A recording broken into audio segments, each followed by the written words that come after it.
Yellowstone Season 5, Episode 7 opens with a flashback to young Rip and Rowdy in the 1990s as they patrol for wolves. But these two cowboys are no longer friends as they were in earlier Season 5 flashbacks. Instead, they fistfight over a young Beth, and once Rip gains the upper hand, Rowdy brings out a knife to a fistfight like a coward. So Rip picks up a large rock and brutally ends the fight. Rip then tells bossman John Dutton the truth of what happened, as Rip always does to this day. But once they return to fetch Rowdy, a young Lloyd checks his pulse and he is dead. Through a young John Dutton's reaction, we learn we're seeing the incident, the moment, that earned Rip Wheeler his Y brand, making him inseparable from the Yellowstone forever. Back in town, Jamie spills to Sarah Atwood that he was raised to be a cowboy, not a lawyer, and resents John for forcing him to become one. You love that ranch. It's the only thing I've ever loved. And apparently the adopted Dutton believes him removing his father from the ranch is righteous and will save it all. Whatever you say, you moron. Over on the ranch, John and the bunkhouse boys are waking up to get to work at the crack of dawn, including Ryan, who's shacking up with Lainey Wilson's Abby. Okay. You better be worth this walk of shame. Half my church is camped out here. Abby then joins one of the best scenes of the season as the women of Yellowstone, minus Teeter because she's out working like the true cowboy she is, head for the camp breakfast. There, Beth is sipping coffee and out comes a returning Hassie Harrison as Laramie, alongside Summer, Abby, and Monica, and the entire exchange is as wild as you'd expect. Summer cracks on marriage, Beth verbally slays her, they reconcile again, and Monica laughs at how mean Beth is. Why are you so mean? No reason.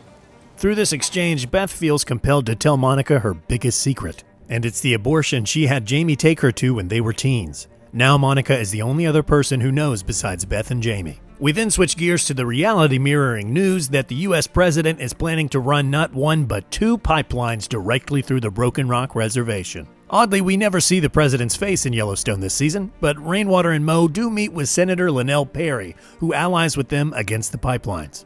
Bad news comes for the Yellowstone too, as Lloyd, Walker, Jake, and Casey all find stillborn bison calves in Dutton pastures. Maybe this will tie into the Yellowstone National Park wolf storyline that's been MIA for several episodes, as bison shouldn't be on Dutton land. Or maybe it won't, as Yellowstone has a few plot holes the size of Montana.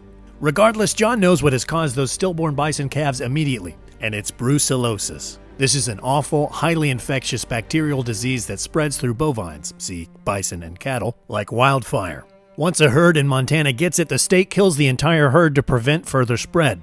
The Dutton's Yellowstone herd is insured, sure, but there's no way to rebuild 100 years of genetics if they all get slaughtered, as John laments. So John plans to lease land with easy winters down south and separate the herd to prevent this.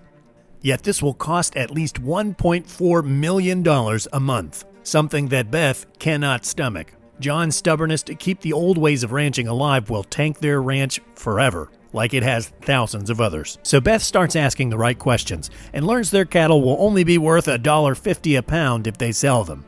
A good steak is worth $30 a pound. Shitty ground beef is worth $5. We don't sell beef. We sell cattle. Exactly, we're in the wrong business. In short, this exchange opens up a new plan to save the Yellowstone Ranch. Start selling beef, not cattle. And sure enough, as Beth dives into this train of thought, she comes across the 4-6's ranch down in Texas. In reality, this is the largest ranch in Texas and the one that Yellowstone creator Taylor Sheridan now owns and sells beef from. How's that for marketing? But in Yellowstone the show, it's the ranch where John Dutton sent young Jimmy Herdstrom, remember him, to learn how to be a cowboy in Season 4. This is all the first mention of the 4-6's in Season 5, and as John gets in contact with them, it starts to look a whole lot like this selling beef idea is how Yellowstone will tie Jimmy's Texas story and the 4-6's ranch back into the show. You are not a businessman, Daddy. You are a rancher. I am a businessman. Thankfully, Episode 7 offers plenty of levity too, as the entire Yellowstone heads for the county fair for a break from the madness. And it's at this fair that we finally see Carter and Tate Dutton, two teens of roughly the same age with broken arms and casts, actually hanging out for the first time. We also get actual dialogue for Teeter and Colby too, or Colby at least. She wants the bear.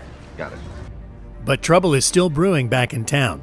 Market Equity's Ellis Steele makes a return in Episode 7 as he and Sarah learn that John has put his ranch in a conservation easement. They present this news to Jamie with a reality check. Market equities will now sue the state of Montana for negotiating in bad faith over the airport, which will cost the state roughly $4 billion and send it into bankruptcy, all because of John's conservation easement.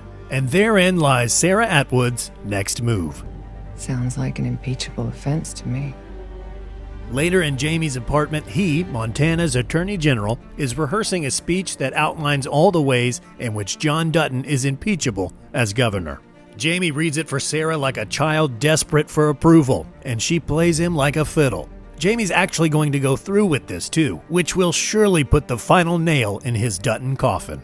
Wait, hold up. Has Jamie completely forgotten that Beth has photos of him dumping the body of his biological father, Garrett Randall, at the train station? How does this supposedly intelligent Harvard graduate think that he can get away with this? I guess we'll find out in Yellowstone Season 5's mid-season finale. Remember to comment your favorite or least favorite moment of this episode, like this video, and subscribe to Outsider for more Yellowstone episode reviews.